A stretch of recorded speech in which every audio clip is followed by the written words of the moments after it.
Hi, welcome to this week's edition of Blue Sook. Again, John, Dave, and myself. We're going to look back over Leinster's victory against the Scarlets and look forward to Ireland's game against Wales at the weekend, all the other Six Nations action.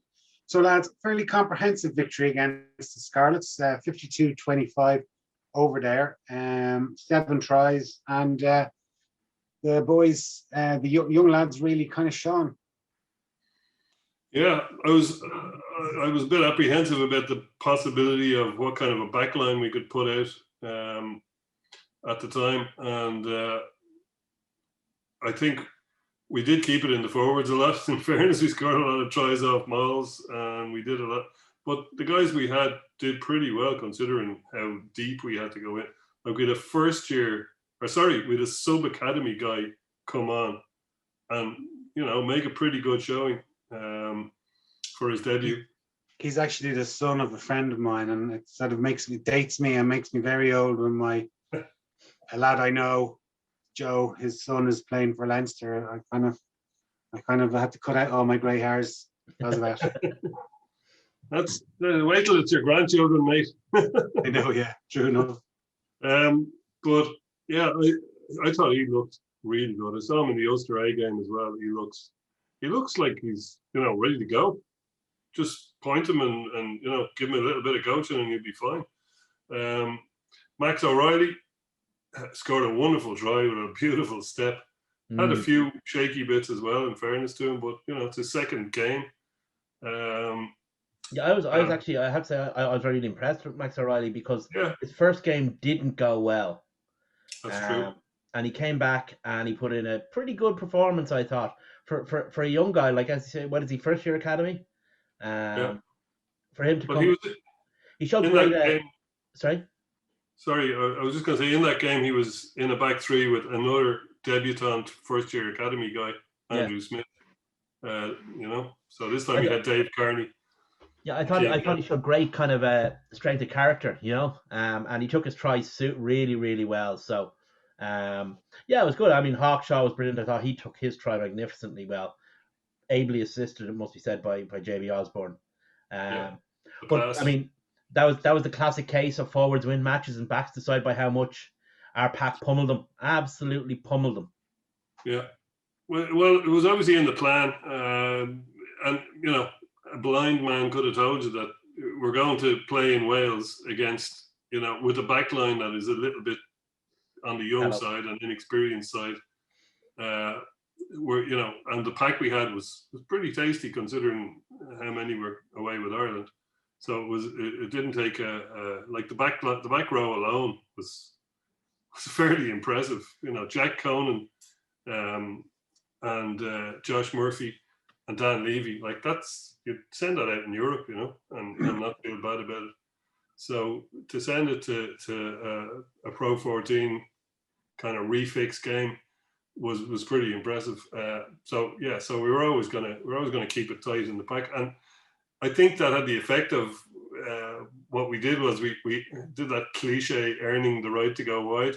Like we bait the shite out of them until there was a good opening, and it was O'Reilly's try actually was a good example where a gap opened up and he went straight through it and he was gone for a dust.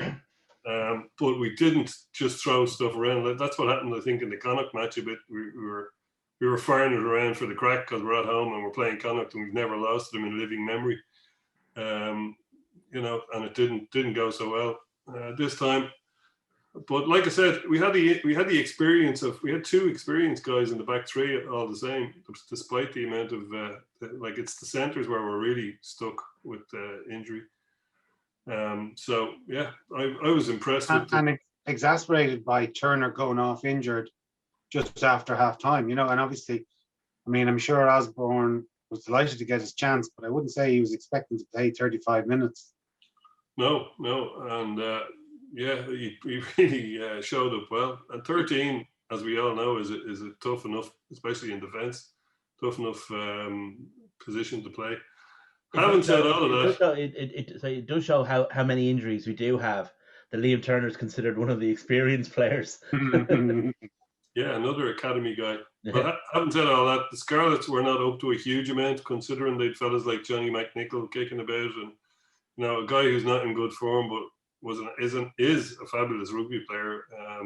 One of those Kiwis that just they churn out all the time, you know, who's just not quite good enough to be an All Black, but good enough to be in any other bloody international team.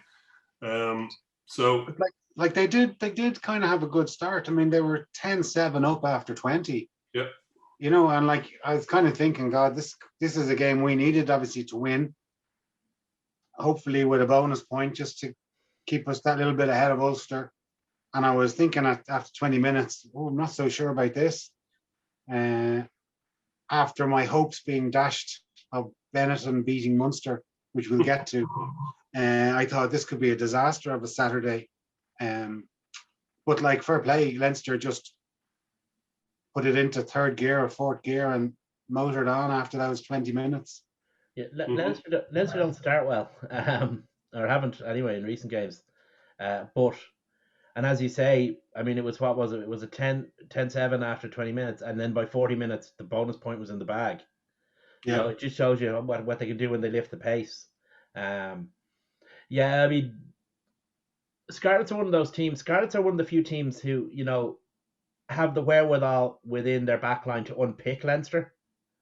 Because Scarlets, no less than ourselves, always churn out huge numbers of really, really talented backs who are good at the basics. That's what Scarlets are. It's it's the mark of the team. But I mean, it doesn't matter how good your backs are if you don't have the ball, and our pack didn't give them the ball. And as a result of which, it took a lot of the pressure off our fairly callow backline because they didn't have to do it.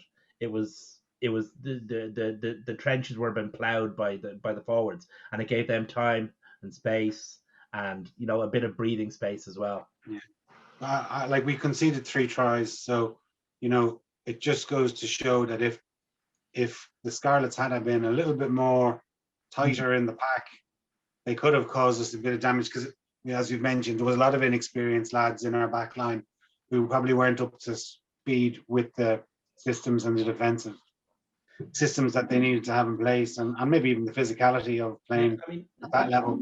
That's a great point, Jason. I mean, there is a huge step up in physicality between playing against, you know, guys who are in their late teens or playing AIL and playing against professional rugby playing men. There is a big step up from academy and under 20s to the Pro 14, from the Pro 14. There's a big step between each of those steps from Pro 14 to Europe, from Europe to international rugby.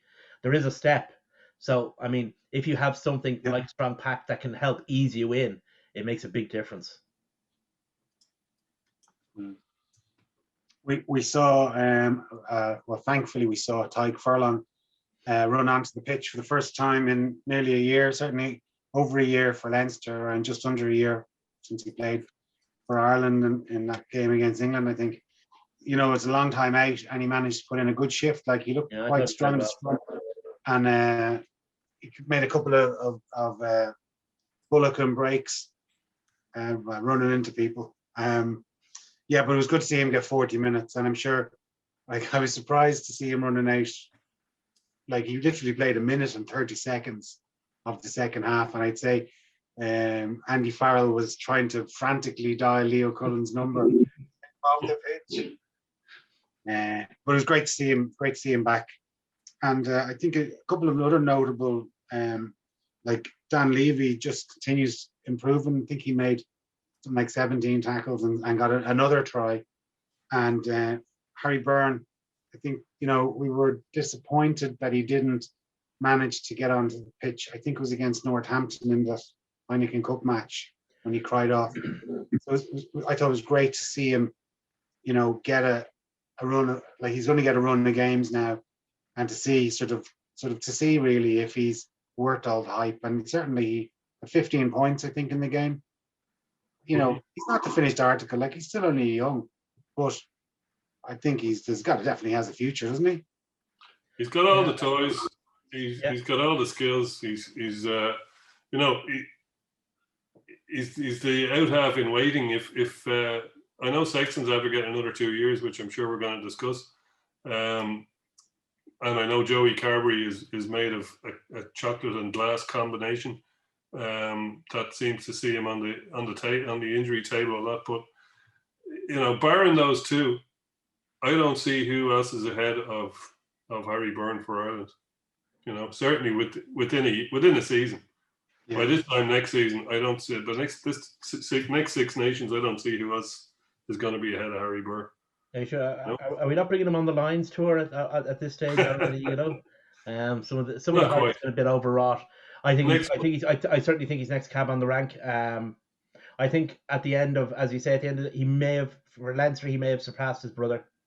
He may supplant his brother rather in the Leinster selection. It'll be interesting to see how that goes. But let's not get carried away yet. He hasn't played any European rugby. Yeah, fair enough. He just does look to have the skills. He has. I'm not saying write him off. No, I definitely think that, you know, he will be challenging for the starting 10 jersey in the not too distant future. But at the same time, let's not boil the piss out of him yet. No, exactly. He's plenty more time to develop. Yeah. And so there's one other player I wanted to draw our attention to was Ross Maloney. Like, you know, there's some very notable other second rows in Leinster. Obviously, Toner has been there, done that with Ireland and Leinster. Ryan is now the new superhero in the Irish team. Scott Fardy, when he plays in the second row, has been in a World Cup final. But like Ross Maloney is kind of the understated guy, but always performs in these matches. Maybe he's not quite, you know, Heineken Cup standard, or, you know, he's not going to be sort of matching Itoje or sort of that sort of level.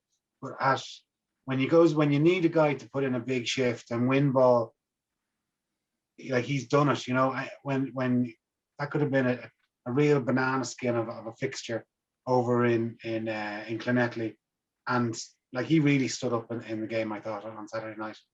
Do you know who and Leinster fans will slaughter me for saying this, but there was two players who played for Munster and they were absolutely admirable players for Munster, and that was Mick O'Driscoll and Billy Holland. And Ross Maloney reminds me a lot of them. Maybe not quite top end international players like some of the guys he plays beside, but he's the kind of guy that if Leinster win the Pro 14, when Leinster win Pro 14s, it's because of guys like Ross Maloney and Josh Murphy and all that. It's not really because of guys like James Ryan and stuff like that. That wins you finals, but getting you to the finals is the guys like Ross Maloney, Josh Murphy, Harry Byrne, Ross Byrne. Those are the guys who get you into that final in the first place. So I've a huge amount of respect for. I mean, he's just a really good pro. Yeah, very solid guy, and like you say, it's the attitude. I think what's holding him back, maybe at the very top end, is it's just pure height. I mean, he's a fraction under 6'6", I think. You know, whereas the like of James Ryan is 6'8", and you know, there's other guys that are just. It seems to be just a little. If you're under 6, you have to be something special, like Alan Wynne Jones. If you're under 6'6", to make international rugby. So I'd say that's certainly a contributory factor. But you know, the guy is such a worker, and he's put in so much. Like, it's a huge credit to the guy that seeing all these people who are allegedly ahead of him doesn't put him off at all. It doesn't make him go, you know what, I won't try so hard this week. Not a bit of it. He's the guy, and those are the kind of guys that can actually beat their way to the top by sheer willpower, you know. So I wouldn't have any, I wouldn't have any worries about him. Okay, you wouldn't maybe put him out in the Heineken Cup final, but I wouldn't have any worries of him playing in a Heineken Cup pool game against pretty much anyone. He's and it has to be remembered. Just because he's been around for so long, it seems like he's ancient, but he's not.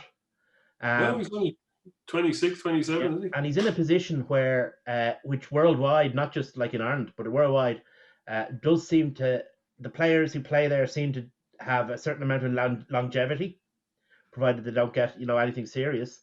So he could have 10 years as a productive member of Leinster or whoever, and be a really good pro and do well for himself, and he deserves to, because he works his arse off. Yeah. Agreed. So we go now for a 3-week break from game to game. when we take on, I think it's the Dragons in our next match. But just looking at the table, we're 10 wins from our 11 games played, obviously 10 bonus points and scored a massive 50 points, and we're 4 ahead of Ulster. But just looking at some of the stats, some of the other stats, we scored 396 points, which is an average of 36 in each of the games. We've scored 56 tries, which is an average of 5 tries per game. Like, phenomenal numbers, really. Yeah. But, you know, everybody's always going to say, oh, but, you know, sure, it's not a proper league. Sure, nobody's, you know, the Welsh are in shit at the moment, and everybody in Scotland and Italy are not good. And we've no South African teams so far this season.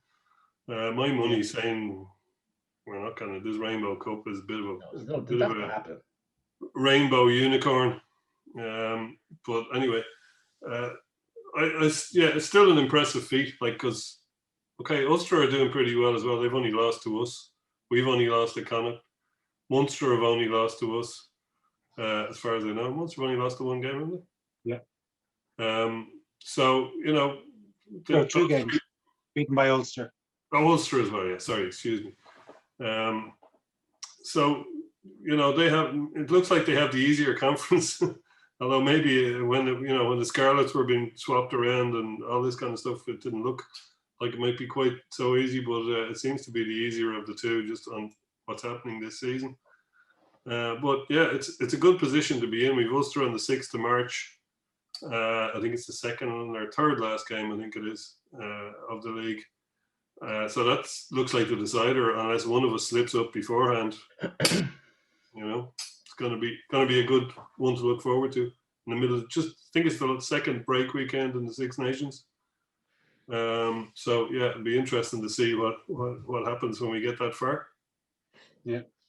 One bit of transfer news: we saw that Nick McCarthy's leaving his beloved Munster and going back up the M7 up to Dublin. So he's didn't really work out for him down there. I mean, I thought he was unfortunate with the way the whole Albie Matheson kind of thing played out. Yeah. And then obviously, you know, the sort of the emergence of Casey. And obviously they have the incumbent Irish scrum half there as well. So, the good news for Leinster is he's going to get plenty of workout between that, because Conor Murray and Craig and Casey are away with Ireland. So they've actually had to borrow Paddy Patterson office for the rest of the season, as far as I know. So he's going to be starting pretty much every game during the Six Nations. So that'll be interesting to see. Or it'd be good from a Leinster perspective for him to get that run of, because he hasn't had a run at all since he went there. I think he's a good player. I think he was probably right to move at the time he moved. He couldn't foresee that, you know. I mean, he couldn't foresee the seemingly never-ending contract of Albie Matheson. He couldn't foresee the promotion of, or the rapid ascent of Craig Casey. He made a good cut. He made what was the right decision in retrospect, which is always hindsight's always 20/20. But in retrospect, it didn't work out for him, so he's coming back to Leinster. I'm glad to have him back. I thought he was a good player before he left. He's still a good player. Absolutely. He's in a bit of a rock and a hard place, because, you know, if you think about it, there's currently 5 international, probably actually scratch that, probably 6 or 7 internationals scrum halves currently playing in Ireland at the moment. You've got, you know, Cooney, obviously, for whatever reason, has been out of the loop up in Ulster. You've got McGrath and Gibson Park in Leinster. Obviously, you've got Marmion and Caelan Blade over in Connacht. You know, and then you got the 2 lads, Casey and Murray down in Limerick. So he's kind of got no matter where he goes, he's got stiff competition trying to even get into the, you know, let's say the non, you know, Heineken Cup final team. Yeah, because it's an unfortunate time to be a scrum half in Ireland. I mean, I don't think we've ever had so many. Okay, I'm not saying any of them, with the exception of Murray, are world class, but I don't think we've ever had so many decent scrum halves. I mean, we've always had problems producing scrum halves. I reckon Ireland produced one world class or one top international class scrum half every 20 to 30 years. So we've always had problems producing them. But at the moment, I don't think we've ever had so many, pretty decent ones. I mean, by pretty decent, I mean the standard of a Marmion, McGrath, Cooney, Casey potentially, and then with Caelan Blade potentially, and then with Conor Murray being the alpha dog, as it were. It's an unfortunate time to be a scrum half in Ireland. Well, speaking of scrum halves, we never mentioned Luke McGrath. I thought that game was suited down to a T. I thought he was man of the match in that game. He was really good, and he, a game that's going to be forward dominated away from home is just meat and drink to him, because he's such a good lad around the fringes of a scrum. He's such a good lad for marshalling the pack when they're mauling. He's such a good lad for sniping off a set piece or off a maul or off at the back of a ruck. He's ideally suited to that game, and it showed. And his passing was pretty good too, which is very easily. I thought he played that game like a piano. And the other one I mentioned would be... He was given a bit of an armchair ride, though, wasn't he? Oh, he was, absolutely, yeah. Oh, no, there's no argument. But to a certain extent, for a player like Luke McGrath, the style of scrum half he is, I mean, to a certain extent, he builds the armchair. Yeah. And the other one I would mention, I thought his twin brother had togged out for Leinster as well, because Jack Conan was everywhere, making tackles, making yards, he was just, he was another guy who was a contender. He actually got man of the match, didn't he? He did get man of the match. Yeah, well, there you go. Another guy who always kind of sneaks under the radar and is almost universally good every time he plays is Josh Murphy. Yeah, he's very impressive. If you don't notice the 6, he's had a good game. So you don't notice the 6 except for the boot marks on his face. He's had a good game. So there was one other match at the weekend. I kind of alluded to it. Munster narrowly beat Treviso with a late JJ Hanrahan drop goal. Kind of like, obviously, I think I did want Treviso to win that game, but if someone was going to win it in the last second, I'm glad it was JJ, because he's copped an awful lot of, crap because he's not Ronan O'Gara. And like, it's kind of, most of us are just human and can't do the things that, O'Gara or Driscoll or whoever could do. And like, everyone has flaws, but I'm glad that he kind of managed to have the last laugh in that drop goal at the end, because it's just terrible to see someone's self-confidence destroyed.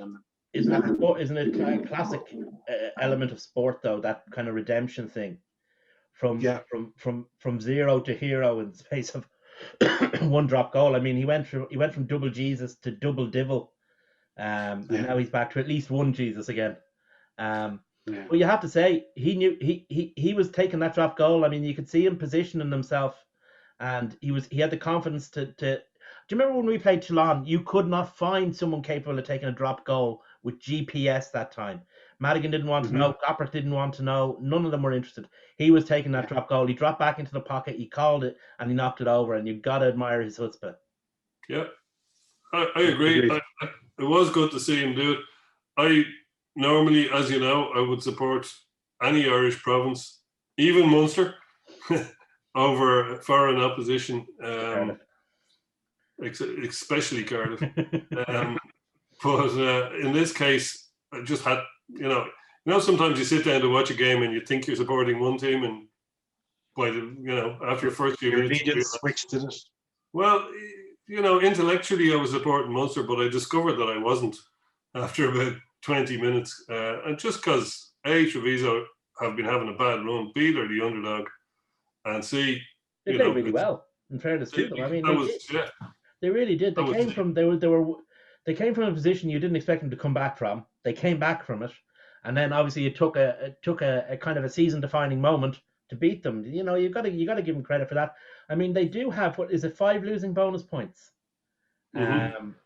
Or 5 or 6, it was 5 or it is 5.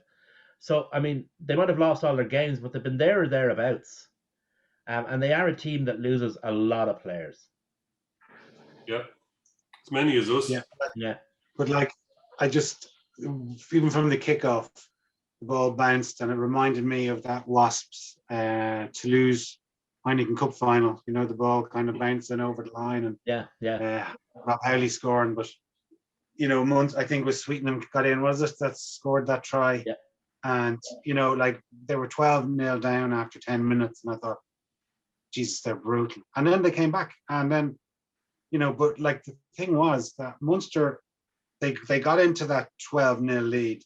They only got one penalty after 54 minutes and didn't score from the 9th minute until the 81st minute, with the exception of a 3-pointer.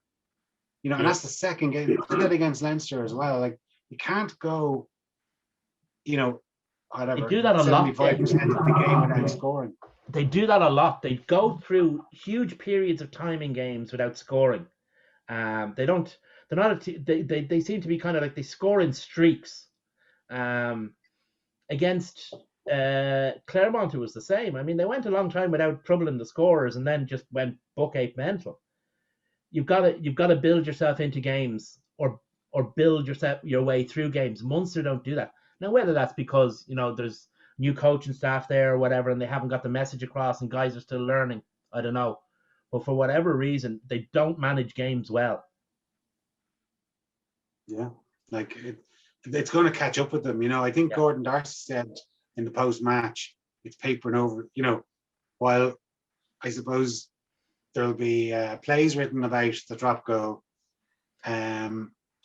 You know, Darcy was kind of saying it's just papering over the cracks. And unfortunately, that's they're going to come up against a couple of good sides and it'll be curtains. By the way, I have to say, I enjoy Gordon Darcy and Peter Stringer's punditry as a double act. I think they're very good. Yeah.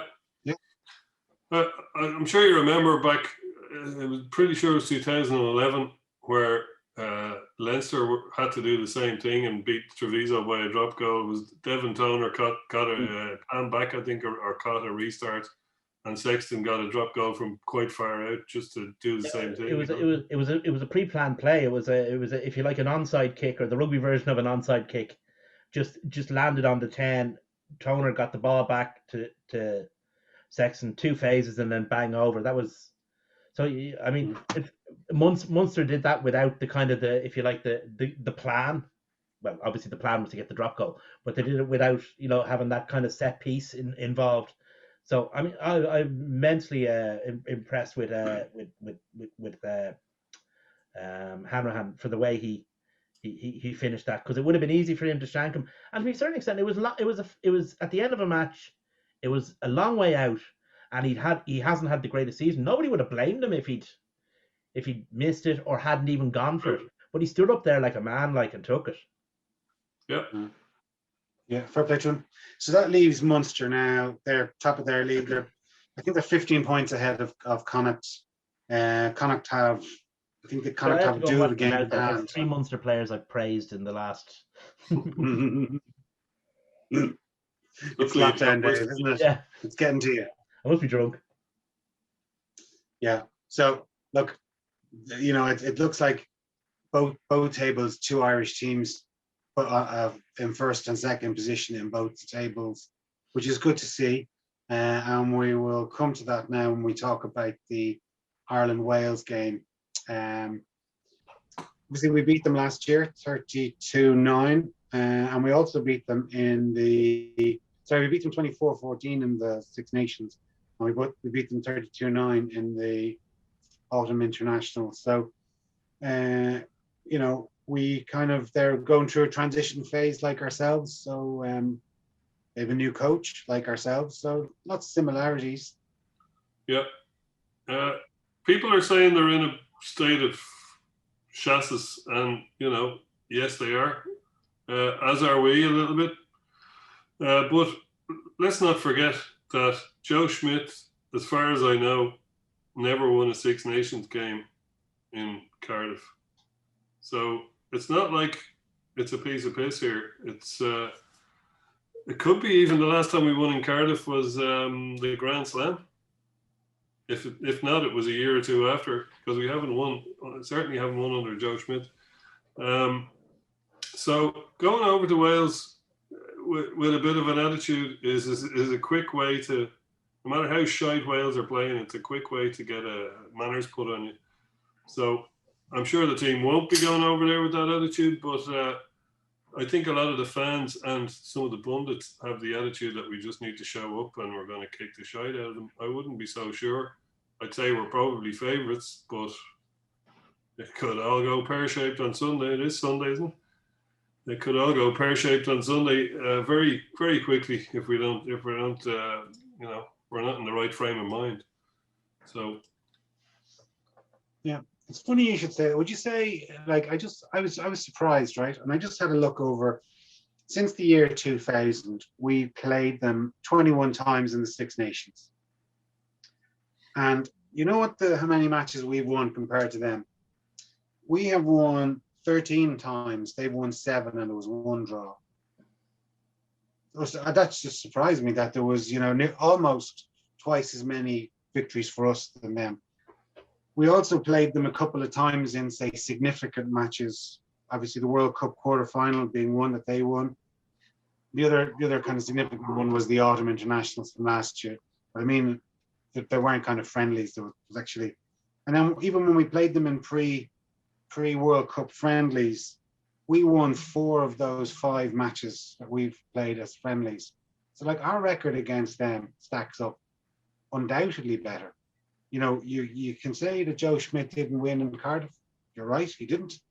But he certainly won his fair share of matches against them while he was a coach.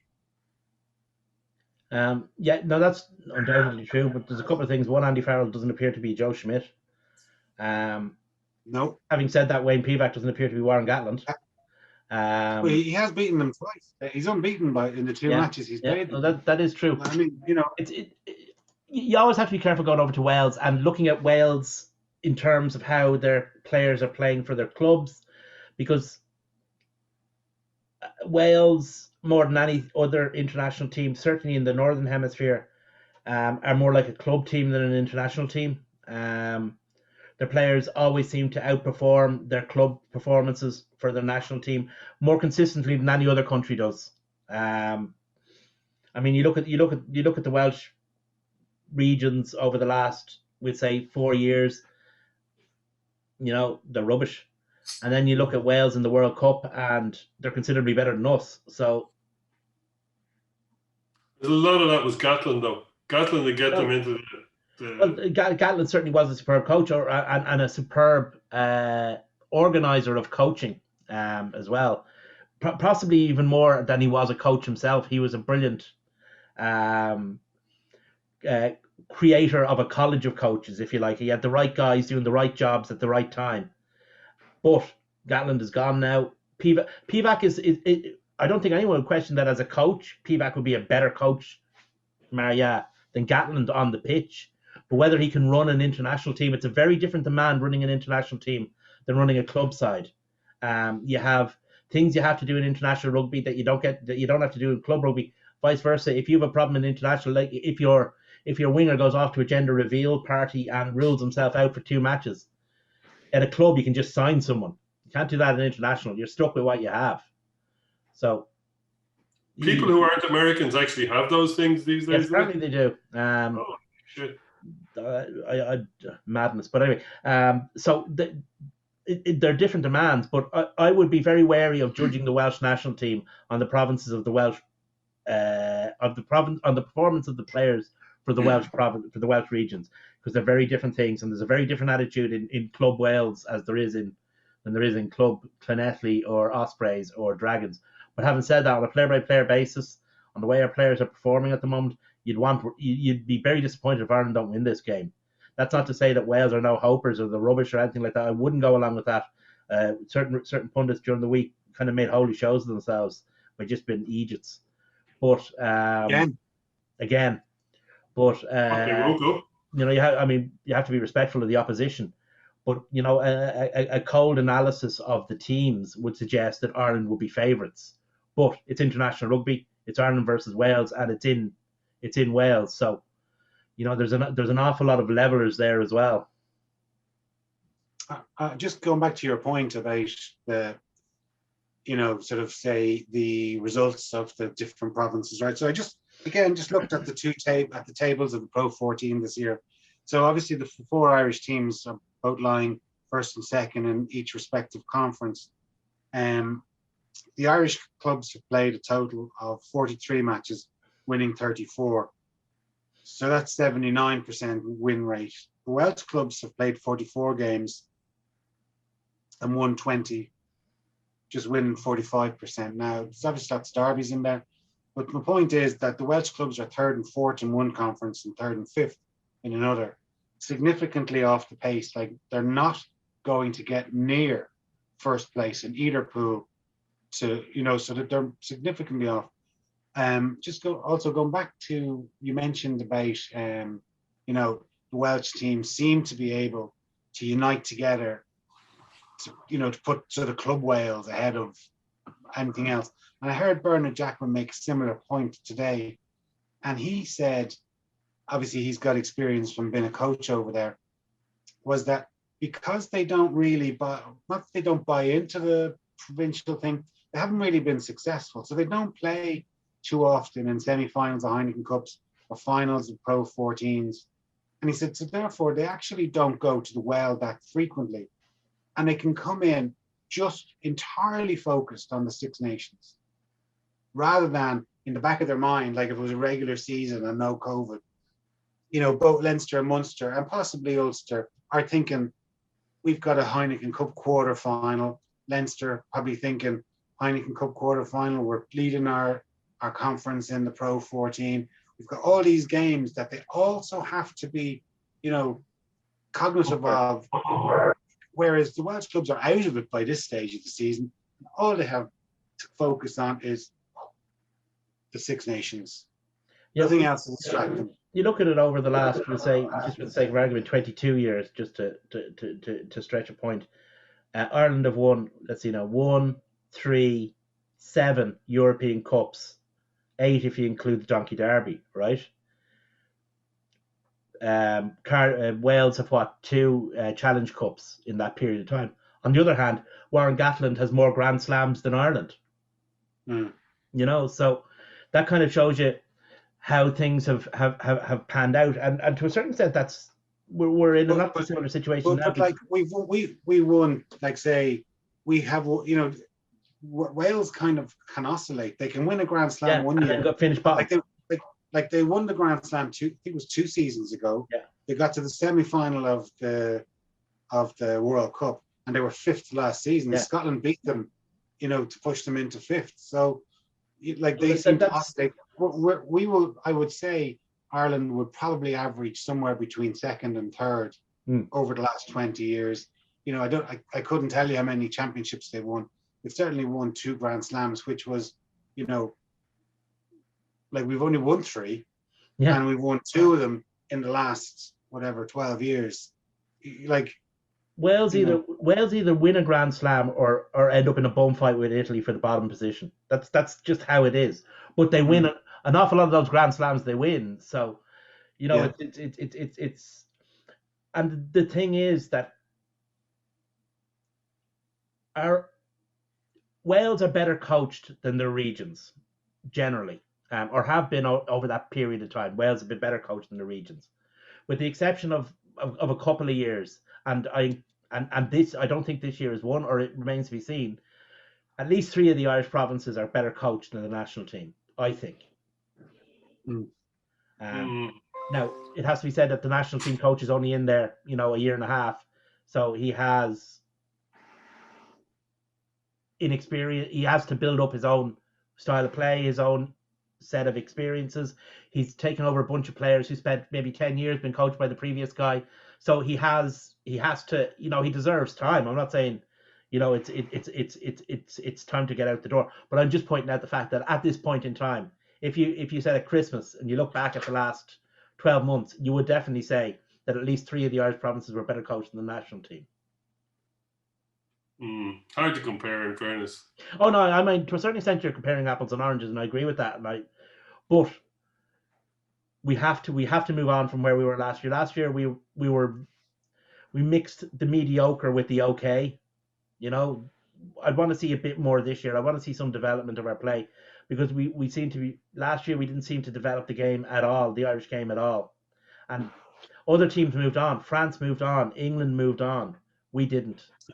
And what we can kind of say we're transitioning and we aren't as good as England and France, and that's fair enough. They're in different life cycles of their team, but also far more resources to pick from. But like we were appalling against Georgia in that autumn series. Okay, we kind of upped the game when we really had to against Scotland at the end.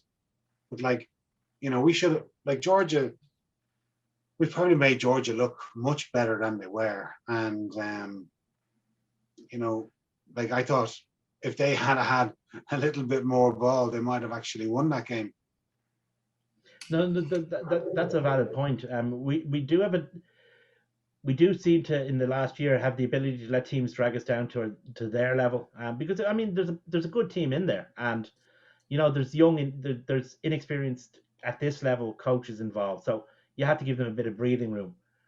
But I would want to see a development of the game. Look, I'm not saying we should be beating England. We shouldn't. England are at a different point in their development cycle. They're at a different point in their coaching cycle. And it's the same with France. Apparently, the rumors coming out of France are that there are no rumors coming out of France, which is worrying for the rest of us because apparently the French camp are all getting along. They all like the coach. There's nobody walked off in a snit. That's that hasn't been seen for a few years.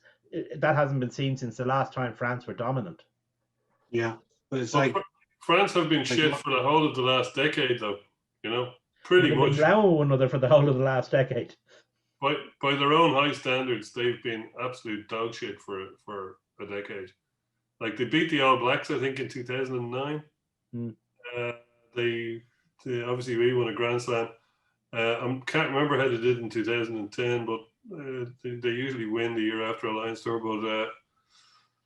But since then, they've just faded away. And in the last year, watch out, World, because they're building for their home World Cup in 2023. So we'll be doing well to be better than third in the Six Nations in the next couple of years, in my opinion.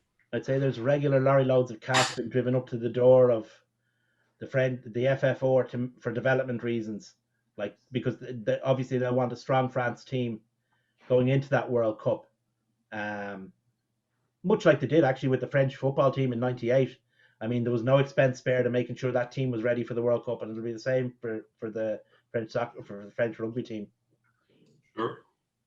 And they seem to have, the union and the clubs aren't at loggerheads. We saw that last season. That's the other thing as well. Nobody's rallying in French rugby. That they kind of came to that arrangement, and it kind of benefited from, even though they lost in the final in that extra time against England, they played lovely rugby. They blooded a load of young fellas, and they kind of showed that some of those young guys can operate at international level. So, they have a few injuries this time around.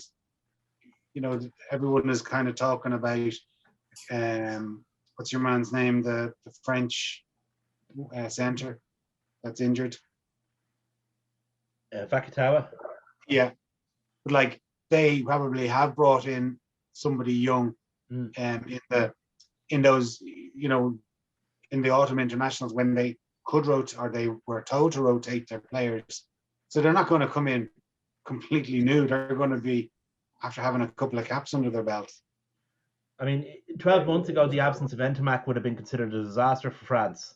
Now it's just a pity, but it's not a disaster because they have players, and they've seen players, and they've blooded those players at the highest level. So France are in a really good position. In fact, if they can get over their mental problems that they seem to have in recent years with playing England, then get over those. I can see them beating England. I can see a Grand Slam in that French team this year. Yeah. I think that they're the only one that could win the Grand Slam maybe this year. Yeah. I think. Just turn back to the Irish game. Rumours abound that they're going to go old school for Wales in the back row. Faletau, Chickbrick, and Warburton. And, sorry? Warburton. That'll be very old school. No, Lydia. Yeah. Like they've Yeah. drafted him back in. They haven't drafted him back in to Idiot. sit on the bench, you know? Yeah, that's true. There's a lot of teams swirling around. We'll see what happens actually tomorrow when they get picked. So, Yeah. you never. Well, one bit of news that we do know that obviously Caelan Dars had to go back. Yeah. Had to pull out of the squad because of concussion, which is worrying. And Quinn Rue's out, I think, with a neck injury. So they've drafted in Baird and Gavin Coombs. We were making cases for potential inclusion of those lads as a 38-man squad last, not leaving someone out, but actually brought them in. So they come in, but I suppose because we know that Darius was probably 100% guaranteed to start. So it's going to leave a bit of a hole in that back row, what way they rejig it. You've got plenty of options, though. You can bring the form 6 in Ireland, Rhys Ruddock in, put CJ at 8 and leave O'Mahony at 7. You can put O'Mahony back to 6 and put Josh van der Fleer in. You can leave O'Mahony on the bench and have both of them in. You can play both of the guys who've been drafted into the squad can play 6. Gavin Coombs is probably better at 8, but he moves to 6 for Munster, so you'll have to assume the same thing. You've got Tyg Byrne who can play 6 or 8. Like, you have got a plethora of options there. Which one he goes? I'd probably go Ruddock, Stander, and either O'Mahony or Van der Fleer with the other one on the bench would be my selection. Don't know what Andy Farrell's going to do, but sorry, I didn't even mention Will Connors, who can be, who's Mr. Chop Tackle, seeing as Dan Idiot is in the conversation. I'm not sure that this is a game for Mr. Chop Tackle, but he's another option. Like there's just ridiculous amount of options in the back row, and yeah, they're probably mine. Peter O'Mahony seems to always get into the squad on his line-out ability alone. Whether that's on the bench or at 7 or even at 6, we don't know. You might even see Henderson playing second row and Tyg Byrne in the back row. There's options are pretty much endless. If they go with Peter O'Mahony at 7, then they really need Tyg Byrne at 6, because somebody has to win the ball on the deck, or at least attempt to, because that's just not his game. It's not what he does. I personally, I think that they'll go with O'Mahony at 6 and Van der Fleer at 7, or Ruddock at 6 and O'Mahony at 7. I was astonished to see, and it actually knocked me. It actually really, really surprised me when I read it. Somebody wrote online, Rhys Ruddock has never started a Six Nations match. Really? Crazy, isn't it? Couldn't believe it. Then I thought about it and realized it was, but the idea, I mean, he has never started a Six Nations game. How many caps has he got, Not that many. He hasn't a huge amount, but, when you consider that he's been around since, 2010? 26 caps. It's not a huge amount of caps for 12 years, is it? No. And he's been, he's had injuries, but he's been playing at a pretty high level all that time. He's played a lot of European rugby in that time. So, but one area Ireland haven't been short in the last, since 2001, since 2000, is in the back row. I mean, there's been an awful lot of really good back rowers. Like, and we're not talking mediocrities. We're talking really good back rowers. And Peter O'Mahony. I think it's it's almost the for genetics for an Irish person, it's almost the frame of an Irish person is a good back rower. Yeah, a good Gaelic football fullback or midfielder. Exactly. It's it's that position where we're not like Afrikaners that are 6'8" and like trees. So moving to the guys who are 6'8" and like trees, if Henderson is any kind of form, I'd probably play him next to James Ryan. It'd have to be Henderson and Ryan, really. I think. Tyg Byrne on the bench, more than likely. It's Delan and Tyg Byrne and possibly Baird are the remaining second row capable players. So you'd have to say Tyke Byrne on the bench, and that gives you versatility of having him and another potential back rower. Yeah. So if you really want to turbocharge the back row, you can get Henderson and Ryan to play 80. But yeah, we'll see how that all goes. But so we're all agreed that Henderson and Ryan are going to start. I would say so. I don't see the benefit of having Henderson on the bench, because he's not a guy who comes on and lifts the pace of the game the way Possibly, the way that Tyke Byrne can, or even Ryan Baird, or even Ulster Delan, who's a bit more orthodox, but still, those guys have the ability to change pace of literally pace of a game. Henderson's not that guy. He's a bit, to a certain extent, like Joe Schmidt used to describe Paddy Jackson. If he doesn't start, he's no good to me, kind of thing. So are we going to have Porter and Healy starting as the incumbents with Furlong and Kilcoyne on the bench?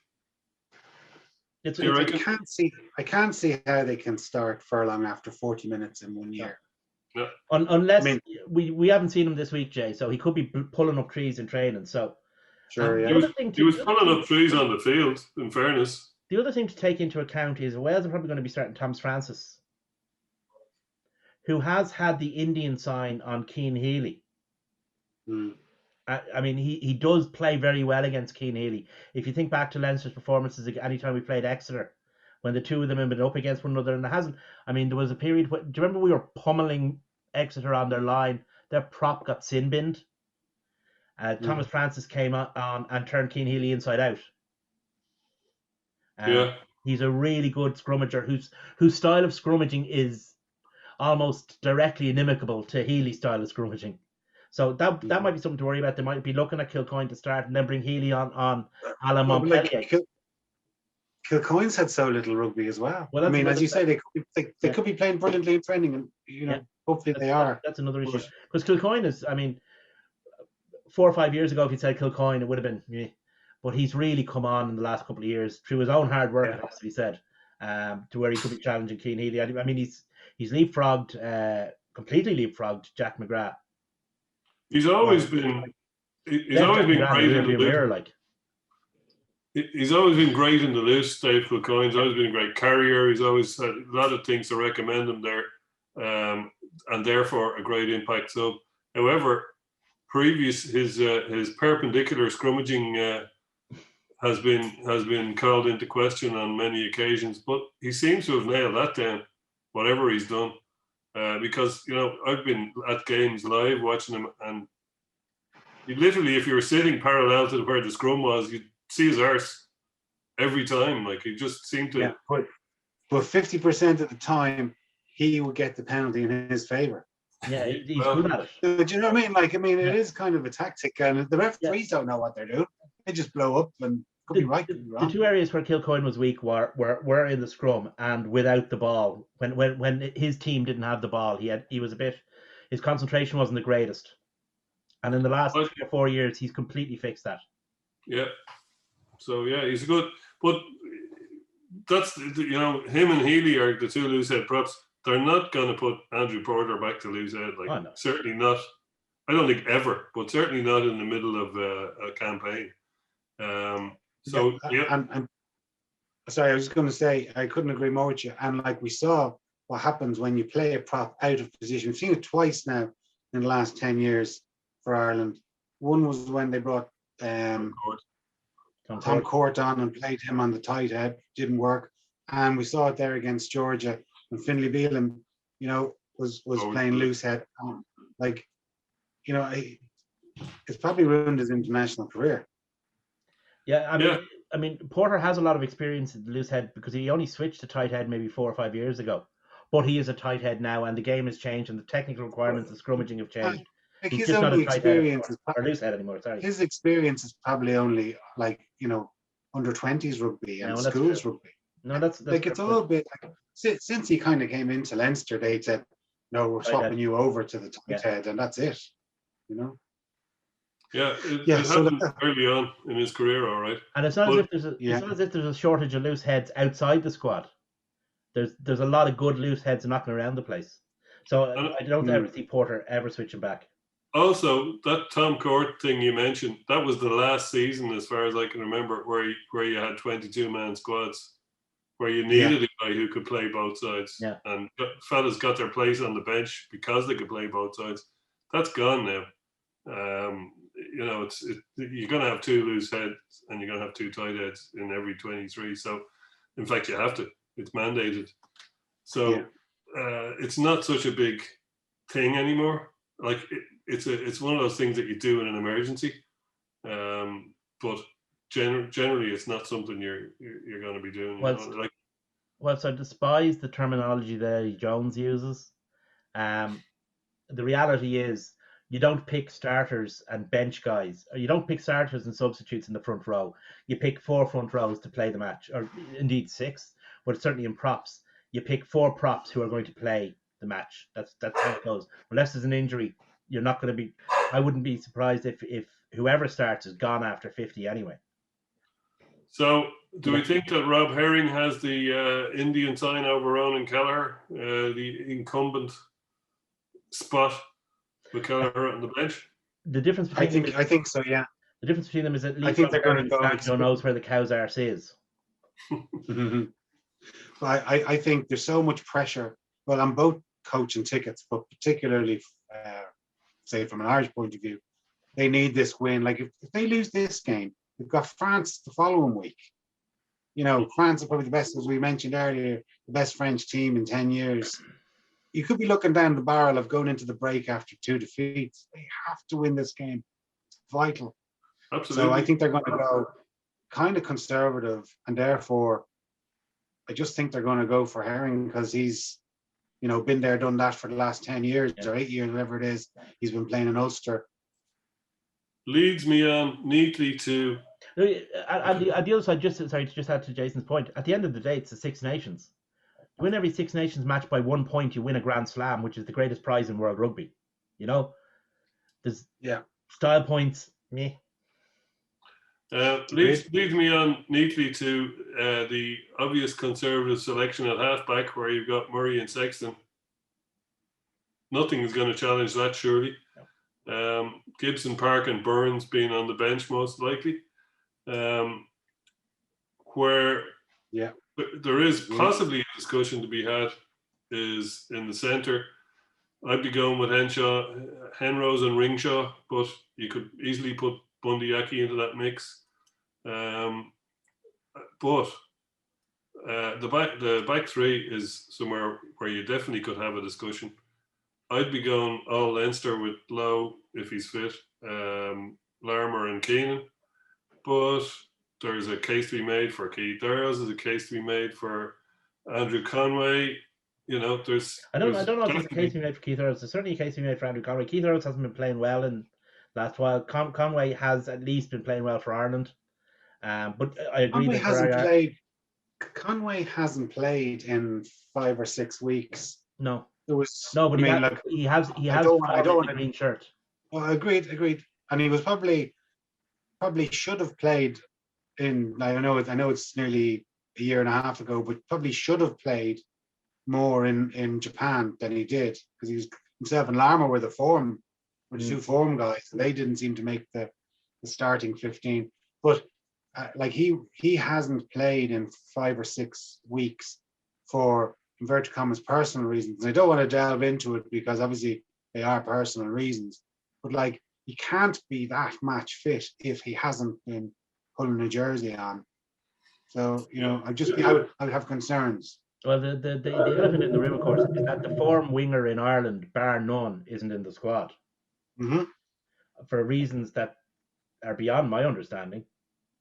Because, you know, not only is he scoring loads of tries, he's a guy who can play in 2 positions in the back 3 and do it well.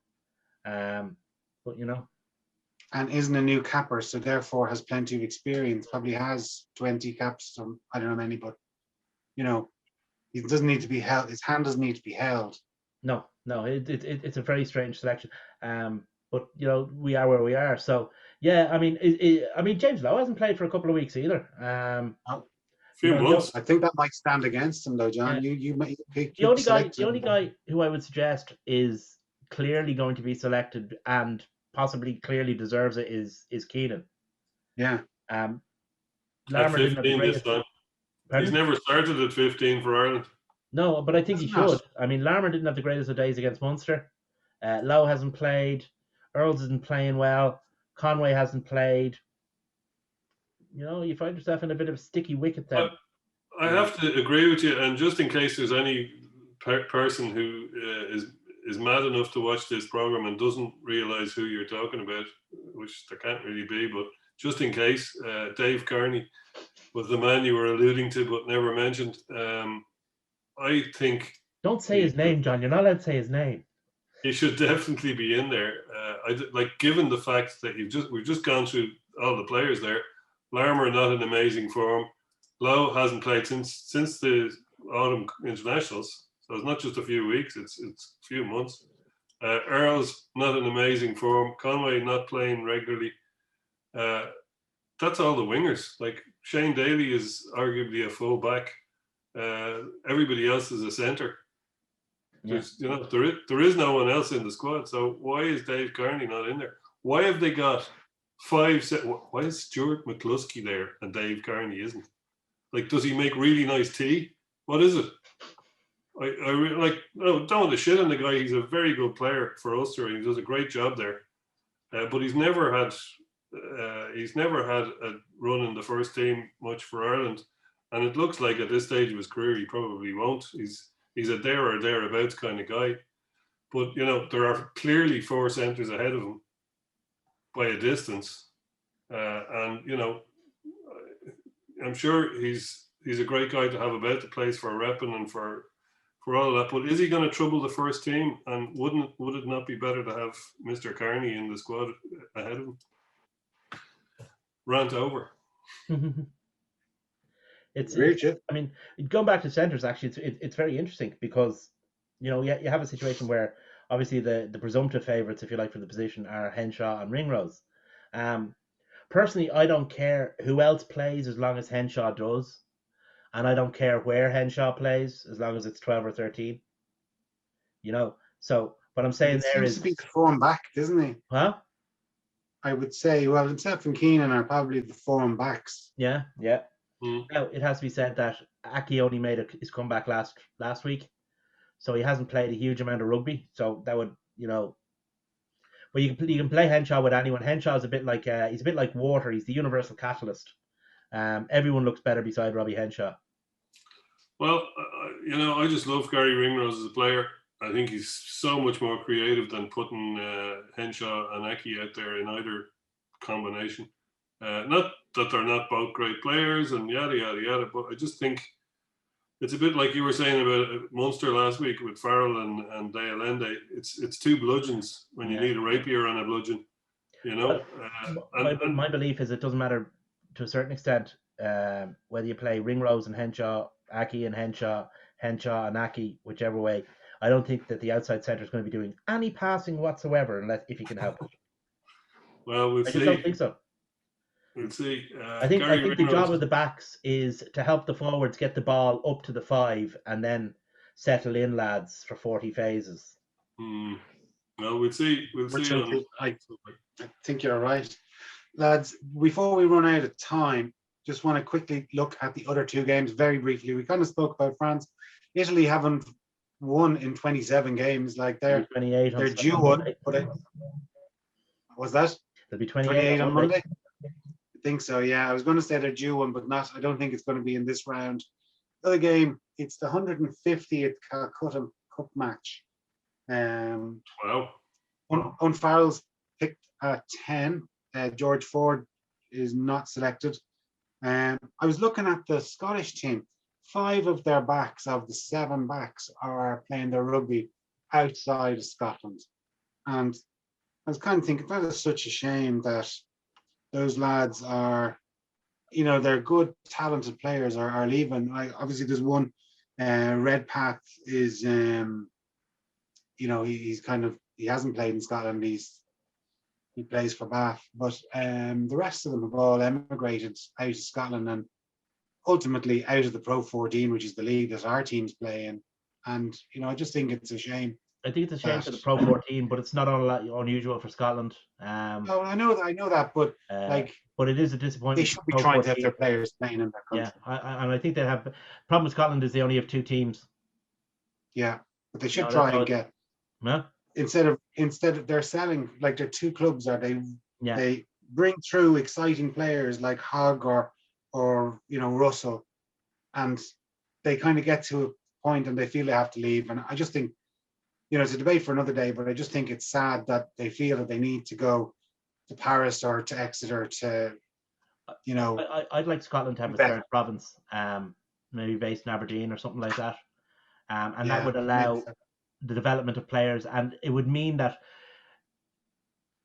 the element of player management in Scotland that says, well, if these guys go, we can bring new players through because we've only got 2 fullback positions to fill. Maybe that comes into it. If they had a third team, they would give them a bit more flexibility. It might also give them a bit more, revenue from gates if we ever allow go to rugby again. Well, we've been around this thing a few times before, but basically Scotland's actively encourage their players once they get to a certain level to go abroad because it means they can bring other players through. They've no other way with 2 teams. They have to go abroad. It suits them. Okay, lads, I just want 3 words. The 3 winners. John? France, England, Ireland. Dave? In order of how much they're going to win by as well. I'm going to go France, Scotland, Ireland. Nice one. I'd agree. Okay, lads, as ever, thanks a million. Thanks very much for watching. If you are following us on Facebook or Twitter, please give us a like and a subscription and a thumbs up. Thanks a million for watching. Cheers.